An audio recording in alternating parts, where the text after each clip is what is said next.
세상에서 가장 아름다운 여인이 과연 누구일까요? 성경에는 아름다운 여인들이 많이 나옵니다. 나이가 많아도 참 매력을 뽐내던 여인이 있죠. 아브라함의 아내 사라입니다.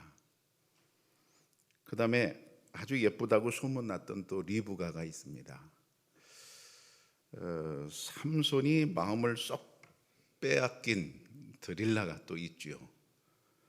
또 다윗이 아주 홀딱 반한 밧세바가 있습니다. 물론 이렇게 미모를 자랑하는 여인도 많이 있습니다. 그런데 마음이나 믿음이 아름다운 여인들이 있습니다. 바로 오늘 본문에 이름 모를 여인이 아름다운 여인입니다. 그녀는 향유를 자신 속에 담고 사는 여인이었습니다. 아름다운 향기가 나는 여인이었습니다. 이 여인은 본래 그렇게 향기로운 사람은 아니었던가 봅니다. 동네 소문이 좋지 않게 퍼진 상태였습니다. 이 사람을 소개하는데 이렇게 소개합니다. 그 동네에 죄를 지은 한 여자. 여러분, 사람을 소개할 때 이렇게 소개하는 법이 세상에 있습니까? 죄를 지은 한 여자, 이렇게 소개하는 법은 없습니다. 이렇게 소개했다는 것은 어떤 연유인지는 모르지만 그 동네 사람들이 모두 알 정도로 이 사람은 낙인이 찍힌 상태였다, 그런 얘기입니다. 우리가 이것을 낙인 효과라고 하지요. 한번 낙인이 찍히면 거기서 벗어나기가 너무 어렵습니다. 그래서 재범률이 높은 거지요. 출소해서 새로운 마음으로 살고 싶지만 사람들이 자기를 써주지 않습니다. 인사도 하지 않습니다. 냉대를 합니다. 적응을 하기 어렵죠. 이러저러다 보면 다시 범죄를 저지르게 되는 그런 일이 발생합니다. 이런 문제를 해결해야만 사회가 통합되고 그 개인도 행복해질 수 있습니다. 그런데 아무도 이 여인에게 관심을 가져주지 않았습니다. 오히려 사람들은 이 여인을 손가락질하고 비난만 하고 있었습니다. 그래서는 개인도 사회도 결코 행복할 수 없습니다. 그런데 반전이 일어납니다. 이 반전의 시작은 자신의 죄를 분명하게 깨닫는 것으로부터 시작이 되었습니다. 인간의 불행은 여러분 어떻게 출발을 할까요? 죄로부터 출발합니다. 아담이 죄를 지음으로 말미암아 인간에게 죽음이 왔고 고통이 왔고 전쟁이 왔고 여러 가지 더러운 것들이 인간 세상에 시작이 되었습니다. 인간 속에 이렇게 뿌리 깊이 박힌 죄악이 인간을 고난과 불행으로 이끌어가고 있습니다. 그렇다면 어떻게 해결해야 되겠습니까? 도려내야겠죠. 자, 그림을 보시면 아주 맛있는 사과입니다. 보기만 해도 침이 나는 사과인데요. 저 사과를 먹으려 치면 누구나 다 똑같은데 칼로 도려내야 될 것입니다. 저도 아까워서 저것을 다 도려내지 못하고 그냥 끝에만 살짝 도려내려고 해보지만 우리가 경험합니다. 그러면 안에 썩은 게 또 있습니다. 저 모습을 봐서 적어도 반 이상 썩어 있습니다. 그러면 도려내야 되지요. 그리고 나서 깎아서 먹을 수 있습니다. 우리가 이 세상 살면서 어떻게 올바르게 살 수 있을까? 어떻게 행복하게 살 수 있을까? 자신이 썩은 사과임을 깨닫는 게 먼저입니다. 그래야 해결책이 나옵니다. 로마서 3장에 보면 기록된 바 의인은 없나니 하나도 없으며 그랬어요. 하나님의 말씀이거든요. 세상에는 의인이 없는데 놀랍게도 하나도 없다고 말씀하십니다. 우리는 모두 다 죄인이라는 얘기예요. 다시 말하면 우리는 모두 다 썩은 사과와 같다, 이 말입니다. 내가 썩은 사과임을, 내가 죄인임을 깨닫는 것, 그것이 해결책이 이제 시작이 되는 것입니다. 우리 마음을 들여다보면 그 사실을 알 수가 있습니다. 예레미야 17장에 보면 만물보다 거짓되고 심히 부패한 것은 마음이라 누가 능히 이를 알리오마는 그랬어요. 우리 인간의 마음이 얼마나 부패했는지, 얼마나 더러운지 성경은 만물보다 우리가 더 거짓되다고 그렇게 말씀하고 있습니다. 여러분, 우리가 그렇지 않으려고 애를 씁니다. 깨끗하게 살려고 애를 씁니다. 그러나 어느새 나는 더러운 마음을 갖고 있음을 보게 됩니다. 본문의 여인은 이런 자신의 죄를 깨달았습니다. 예수님 앞에 왔습니다. 용서받았습니다. 이 용서받은 사실이 너무 감사해서 그는 향유 담은 옥합을 가지고 와서 깨뜨려 예수님께 그 향유를 부어드렸습니다. 집안에 향기가 가득했을 것입니다. 이 향기의 시작은 어디입니까? 바로 여인입니다. 이 여인은 향유를 담은 아름다운 여인입니다. 향유를 담을 수 있는 사람의 가장 큰 특징이 무엇일까요? 자기 자신이 죄인이라는 사실을 확실하게 깨닫는 사람입니다. 반면 결코 향유를 담지 못하는 사람도 있습니다. 누구일까요? 오늘 본문의 36절에 한 바리새인이라고 나옵니다. 이 사람은 여인이 하는 행동에 대해서 전혀 이해하지 못하고 오히려 비판만 하고 있습니다. 39절에 보면 이 사람이 만일 선지자라면 이 사람이 마음속으로 생각하는 겁니다. 마음속으로 예수님을 가리켜서 이 사람이 만약 선지자라면 저 여자가 어떤 여자인 줄 알 텐데 왜 제지하지 않고 가만히 두느냐, 그런 얘기거든요. 적대적인 눈으로 예수님과 이 여인을 보고 있습니다. 이 바리새인은 도무지 이 여인의 행동을 이해할 수 없는 것입니다. 그렇다면 오늘 이 본문에서 바리새인과 여인 중에 누가 더 행복한 사람이겠습니까? 두말할 것도 없이 여인이 더 행복한 사람일 것입니다. 또 다른 질문을 해보면 오늘 본문에서 이 여인과 바리새인 중에 누가 더 똑똑한 사람일까요? 두말할 것도 없이 여인이 훨씬 더 똑똑한 사람입니다. 그런데 문제는 바리새인은 자기가 더 똑똑하다고 지금 생각하고 있습니다. 그래서 자기가 이 여인도 비판하고 예수님도 비판합니다. 그러면 여인도 비판하고 예수님도 비판한다는 이 바리새인의 생각은 무엇일까요? 자기가 예수님보다 더 똑똑하다는 것입니다. 더 낫다는 것입니다. 자기 수준에서 예수님을 달아보고 있습니다. 자기 수준에서 예수님을 계산하고 있습니다.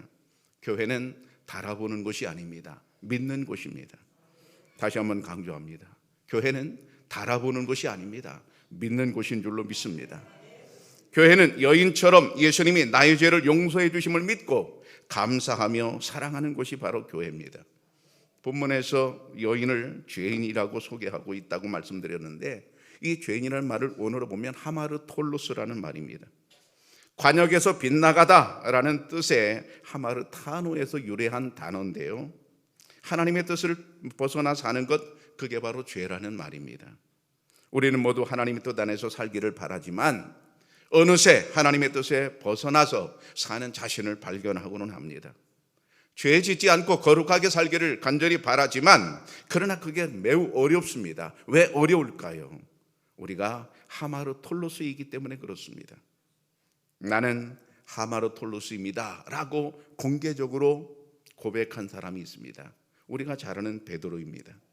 누가복음 5장 8절에 보면 시몬 베드로가 이를 보고 예수의 무릎 아래 엎드려 이르되 주여 나를 떠나소서 나는 죄인이로소이다. 여러분, 이 고백이 언제 이루어졌는지 우리는 잘 알아요. 밤새도록 베드로를 비롯하는 어부들이 고기를 잡았지만 고기를 잡지를 못했습니다. 여러분, 물고기라고 하는 것은 정말로 희한해서 많이 잡히는 날이 있는가 하면 또 잡히지 않는 날도 있습니다. 이 사람들은 어부들이에요. 아주 전문가들이에요. 그런데도 이상하게도 그날 밤은 잡지를 못했습니다. 그리고 헛수고를 했지요. 그리고 나서 이제 그물을 다 정리하는 중입니다. 여러분, 고기가 잘 잡힐 때는 신이 납니다. 그물을 정리할 때도 오늘 만선이야? 아, 신났어. 그리고 좋아합니다. 그러면 힘도 안 들죠. 근데 그날은 반대예요. 고기를 못 잡았어요. 그물을 씻는 게 신이 안 납니다. 재미가 없습니다. 힘만 듭니다. 피곤하기만 합니다. 그런데 이상하게 예수님께서 그 배에 올라오시더니 이런 말씀을 하시는 겁니다. 깊은 데로 가서 고기를 잡으라. 여러분, 이 말은 듣기 싫은 말입니다.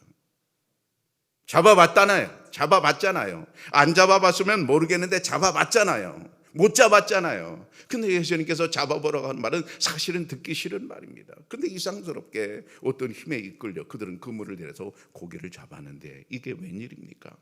엄청난 고기가 잡혔습니다. 성경에 보면 자기 배에 가득 채우고 그것도 남아가지고 다른 배에 오라해서 거기도 가득 채웠다 그랬어요. 엄청나게 많이 잡힌 겁니다. 깜짝 놀랐죠. 깜짝 놀란 것은 베드로뿐만이 아니었겠지만 베드로가 그 깜짝 놀람 속에 뭐를 느끼는가 하면 아, 이분은 보통 인간이 아니구나, 신적인 것을 느낀 겁니다. 그리고 나서 그 앞에 엎드렸다 그랬어요. 엎드리고 하는 말이 나는 하마르 톨로스입니다. 이렇게 말했어요. 나는 죄인입니다. 거룩하신 주님을 맞닥뜨려 보니까 내가 죄인임이 금방 밝혀지는 것이죠. 바로 이것입니다. 오늘 우리가 할 고백은 이것입니다. 나는 하마르 톨로스입니다. 나는 거룩하신 주님 앞에 죄인일 뿐입니다. 라는 고백입니다. 이 고백의 깊이가 믿음의 깊이가 되고 이 고백의 깊이가 사랑의 깊이가 되고 있습니다. 중요한 얘기입니다. 이 고백의 깊이가 우리 믿음의 깊이가 되고 이 고백의 깊이가 우리의 사랑의 깊이가 됩니다. 이런 깊이 있는 고백을 하는 사람은 자연스럽게 눈물이 납니다. 죄에 대한 성찰과 고백이 깊으면 깊을수록 저절로 눈물이 나게 되어 있습니다. 향유를 담은 사람의 두 번째 특징은 눈물입니다. 오늘 본문의 이 여인은 과연 왜 눈물을 흘렸을까요? 자신의 죄를 용서해 주신 은혜에 감사하는 의미였을 것입니다. 이 여인은 지금까지 인간다운 삶을 살지 못했습니다. 사람들에게 따돌림을 당하고 살 수밖에 없는 사정이 있었습니다. 살다 보니 그렇게 되었습니다. 여인이라고 처음부터 그렇게 살고 싶었겠습니까? 아니었습니다.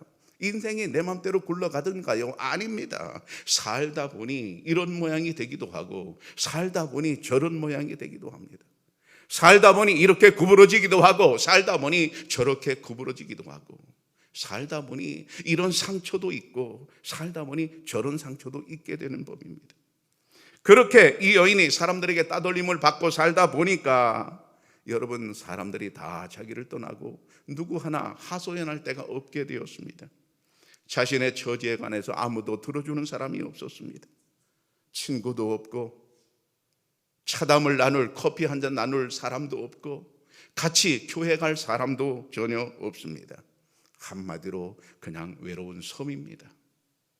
바다 한가운데 떠 있는 외로운 섬, 아무도 찾아와 주지 않은 외로운 섬이었습니다. 그런데 예수님께서 다가오셔서 자기의 처지를 알아주시고 고쳐주시고 용서해 주셨습니다. 누구 하나 다가오는 사람 없었는데 예수님이 그녀에게 자비로운 손을 내미셨습니다. 그동안 무겁게 달고 다녔던 죄가 다 사라지고 아주 가벼운 자유로운 사람이 되었습니다. 사람들은 그녀에게 손가락질했지만은 예수님은 그녀를 보듬어 주었습니다. 그래서 그녀는 그 사랑에 감격해서 눈물을 흘릴 수밖에 없었던 것입니다. 그런데 그것만은 아닙니다. 그녀는 주님께서 이 집에 들어올 때부터 냉대받는 모습을 다 보셨습니다. 38절에 보면 예수의 뒤로 그랬어요. 이 사람은 예수님은 앞으로 오지 못하고 뒤로 왔는데 그 사람이 뒤로 오는 순간 그 사람이 본 것은 그녀가 본 것은 그 집의 주인인 바리새인이 예수님을 냉대하는 모습이었습니다. 그 사람은 예수님을 자기 집에 오라고 이제 밥을 같이 먹자고 초청했음에도 불구하고 예수님이 그 집에 들어왔을 때 발 씻을 물을 주지 않았습니다. 냉대했단 말입니다. 환영의 입맞춤도 하지 않았습니다. 요즘으로 친다면 자기 집에 들어오는데 손을 내밀어 악수를 청하지 않았다 그런 얘기입니다. 거들먹거리면서 예수님을 냉대하였습니다. 냉대받는 예수님 그 모습을 다 본 이 여인 눈물을 흘릴 수밖에 없었습니다. 바리새인은 예수님 앞에서 거들먹거리고 있지요. 그러니까 여인은 예수님 앞으로 갈 수가 없었고 뒤로 슬며시 가서 눈물을 흘리며 예수님께 자기를 드렸던 것입니다. 여인은 감히 거룩하신 예수님께 앞으로 서지 못하고 뒤로 서는 겸손한 마음이었습니다. 여러분 우리가 주님 앞에 설 때 당연한 것으로 여기면 안 됩니다. 겸손한 마음으로 감사하면서 주님 앞에 서야 될 줄로 믿습니다. 나 같은 죄인 살리신 그 은혜를 생각하면서 감사하면서 서야 될 줄로 믿습니다. 이 집에는 지금 눈물이 있는 사람이 있고 눈물이 없는 사람이 있습니다. 눈물이 있는 사람은 이 여인이었고 눈물이 없는 사람은 바리새인이었습니다. 이 두 사람의 차이가 무엇일까요? 자신의 죄를 아는지 여부입니다. 여인은 자신이 죄인임을 알고 있었습니다. 그러나 바리새인은 자신이 죄가 없다고 생각했습니다. 39절에 보면 자기를 만지는 이 여자가 이런 기록이 있습니다. 예수님께 접촉을 하는 이 여자가 부정한 여인인데 만약 예수님께서 선지자라면 이 여자가 누군지를 단박 알았을 것이고 만지지 말라고 했을 것인데 그렇게 하지 않는 모습을 보고 예수님을 비판하고 여인을 비판하고 있습니다. 당시 법에 의하면 이 여인은 예수님과 접촉하면 안 되는 것이었습니다. 부정한 사람은 예배에 참여할 수 없던 그런 시절이었습니다. 바리새인은 이 여인과 예수님이 접촉하는 그런 모습을 보고 무슨 잘못이 있는가 그것만 따지고 있습니다. 그러니까 바리새인에게는 전혀 눈물이라는 걸 찾아볼 수 없습니다. 바리새인은 참으로 불쌍한 사람입니다. 행복할 수가 없는 사람입니다. 반면 여인은 지금 너무 행복합니다. 행복의 눈물이 줄줄 흘러내립니다. 그녀의 뺨을 타고 흘러내린 눈물이 얼마나 많으면 44절에 눈물로 내 발을 적시고 그랬어요. 눈물로 발을 적셨다고 하는 것은 한두 방울 이제 흘렸다는 그런 얘기가 아니죠. 한없이 눈물이 흘러내렸다는 얘기입니다. 예배 시간에 여러분 감사의 눈물로 주님의 발을 적시기를 축복합니다. 이보다 더 행복한 일이 어디 있을까요? 나 같은 죄인 살리신 찬송할 때 여러분 눈물이 흐르기를 축복합니다. 새벽에 눈을 감고 기도할 때 눈물이 흐르기를 바랍니다. 이 여인 향유를 담은 사람, 이 여인 눈물 흘렸으면서 동시에 하나님 예수님께 사랑을 드립니다. 향유를 담은 사람의 세 번째 특징은 바로 사랑입니다. 이 여인이 가지고 있는 이 옥합이라고 하는 것은 알라바스토라는 고급 대리석으로 만든 옥합인데요. 제가 찾아보니까 상품이 있더라고요. 알라바스토라는 상품이 있어요. 다음 그림 보시면 저렇게 돌로 만든 그릇입니다. 근데 저런 것이 아니고 호리병으로 만들어져 있습니다. 이렇게 아주 예쁜 모양이죠. 이 병 안에는 감람유라는 싼 기름이 들어있는 게 아니라 아주 비싼 향유가 들어있습니다. 당시 부유한 집안의 여인들만 사용했다고 했고 값이 너무 비싸서 구입하기가 어렵다고 했습니다. 또한 이 옥합의 특징은 한번 개봉하면 다시 막을 수가 없습니다. 요즘 마개가 아니기 때문에 한번 깨뜨리면 다시 막을 수가 없어요. 그래서 가장 중요할 때 아니면 이 옥합을 깨뜨리지 않는다고 합니다. 그런데 오늘 이 여인은 예수님 앞에서 이 옥합을 깨뜨립니다. 예수님께 대한 지고한 사랑입니다. 바리새인이 볼 때 이 여인의 행동은 도무지 이해할 수 없는 행동이었습니다. 사랑의 행동은 사랑만이 이해할 수 있습니다.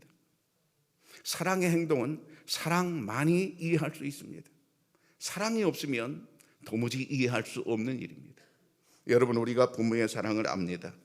부모가 되어보면 비로소 부모가 나를 얼마나 어렵게 키웠는지 얼마나 힘들게 나를 키우는지 비로소 압니다. 그러나 부모가 되기 전에는 잘 모르지요. 그냥 부모의 사랑이 그냥 공감이 되긴 하지만 느껴지긴 하지만 그렇게 깊이 느껴지진 못합니다. 그러나 내가 결혼하고 애들을 키우면서 어려운 일을 겪다 보면 우리 부모가 나를 이렇게 어렵게 키웠구나 하는 그런 것을 충분히 공감하게 되죠.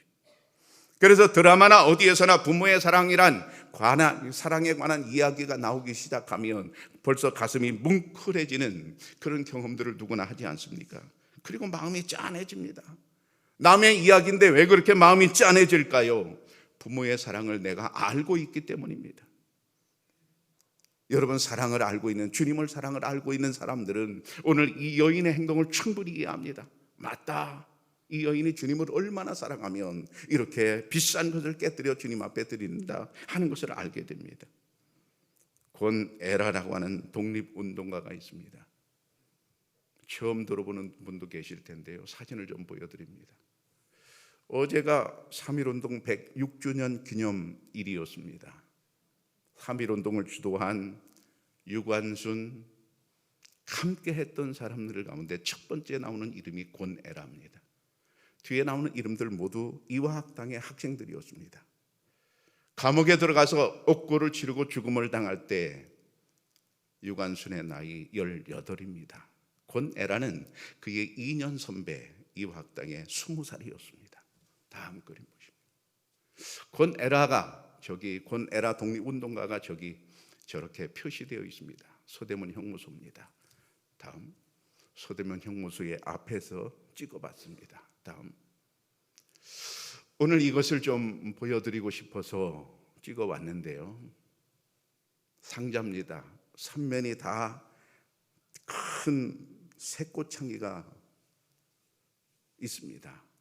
사람을 저기다 집어넣고 마구 흔들었다고 합니다. 저게 고문의 방법입니다. 서대문 형무소에서 실제로 사용하던 겁니다. 18살, 20살 어린 학생들이 저 안에 들어가서 흔들려졌을 때 찢어지는 고통을 느꼈을 것입니다. 그런데 끝까지 나라를 배반하지 않았어요. 독립운동을 끝까지 했어요. 죽을 때까지 했어요. 그런데 전하는 바에 의하면 저렇게 고문을 받고 있을 때 유관순을 옆에서 정신적으로 도와준 사람이 바로 권애라 2년 선배라고 합니다. 흔들릴 때마다 잡아주었고 어려울 때마다 잡아주었다, 그런 이야기입니다. 저는 저분들의 흔적을 더듬으면서 눈물이, 마지막 사진 보여줄까요? 잠깐 그 전에 유관순, 권애라 그분들이 들어있던 8호 감방입니다. 다음 사진. 3.1절을 앞두고 사진을 한번 찍어봤습니다. 저는 저분들의 흔적을 더듬으면서 눈물이 고였습니다. 만약 제가 외국인이었더라면 이런 감정을 알 수 있었을까요? 아닐 것입니다. 내가 대한민국 사람이니까 가슴이 뭉클하고 눈물이 났던 것입니다. 독립운동가들의 이야기를 듣고 눈물이 나는 사람은 어떤 사람입니까? 나라를 사랑하는 마음이 있는 사람입니다. 나라를 사랑하는 마음이 서로 연결되었기 때문에 감동이 되는 것이죠. 오늘 본문의 바리새인이 이 여인의 행동을 도무지 이해할 수 없는 것은 여인의 속에 있던 사랑이 바리새인에게는 없기 때문입니다. 그렇기 때문에 이 비싼 옷값을 깨뜨린다, 이해할 수 없습니다. 그것을 부숴버린다, 이해할 수 없습니다. 그러나 지금 우리는 이 여인의 행동을 이해하고 있습니다. 때로는 나도 그렇게 한 번쯤은 해보고 싶어집니다. 왜 그렇습니까? 나에게도 주님을 향한 사랑이 있기 때문입니다. 우리는 예수님이 나의 죄를 대신해 십자가를 지고 죽음을 당하셨다는 이 사실을 믿고 있습니다. 이 믿음으로 우리는 주님의 사랑에 감사하면서 주님을 사랑하고 있습니다. 요한일서 4장에 보면 사랑은 하나님께 속한 것이니 사랑하는 자마다 하나님께로부터 나서 하나님을 알고 그랬어요. 사랑은 하나님께 속한 것이다. 무슨 말일까요? 사랑은 하나님께로부터 나오는 것입니다. 하나님의 능력으로 거듭난 사람은 하나님께 속한 사람입니다. 이런 사람은 그 속에 사랑이 있기 때문에 사랑의 삶을 살 수가 있습니다. 물론 이 사랑은 남녀 간의 사랑이나 성적인 사랑을 말하는 게 아닙니다. 여기서 말하는 사랑은 아가페적인 사랑을 말합니다. 하나님의 구속적인 사랑을 체험하고 거듭난 사람이 바로 이 아가페 사랑을 할 수가 있습니다. 본문의 여인은 이런 사랑을 알고 있고 하고 있는 사람입니다. 자, 그렇게 되면 어떻게 될까요? 그 사랑 때문에 성장하고 성숙할 수 있습니다. 오직 사랑 안에서 참된 것을 하여 범사에 자라가라, 그에게까지 자랄지라, 그렇게 말씀하고 있거든요.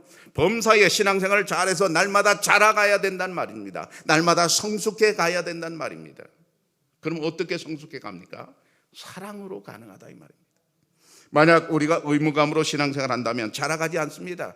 10년, 20년, 30년 신앙생활에도 매일 자라가지 않고 그대로 있습니다. 그대로 있으면 어떻게 될까요? 행복할 수 없고 자신도 만족할 수가 없는 것입니다. 왜 만족할 수 없을까요?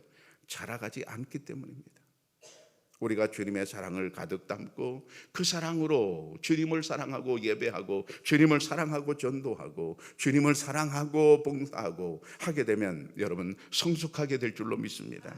그렇게 성숙하게 되면 이 여인처럼 행복하게 되고 그리고 자신이 만족할 수 있게 됩니다. 여러분, 이 여인은 한마디로 지고한 사랑을 하는 여인입니다. 향유를 품은 여인입니다. 이보다 아름다운 사람이 세상에 어디 있겠습니까? 여러분, 이처럼 아름다운 분들 되기를 축복합니다. 사랑하는 청양교회 성도 여러분, 지고한 사랑은 눈물이며 행복입니다. 나 자신의 죄악을 하나님 앞에 철저히 회개하고 용서받는 사람들에게 주시는 하나님의 은혜입니다. 그런 은혜의 눈물과 사랑이 넘쳐나기를 바랍니다. 가장 아름다운 사람들이 되시기를 축복합니다.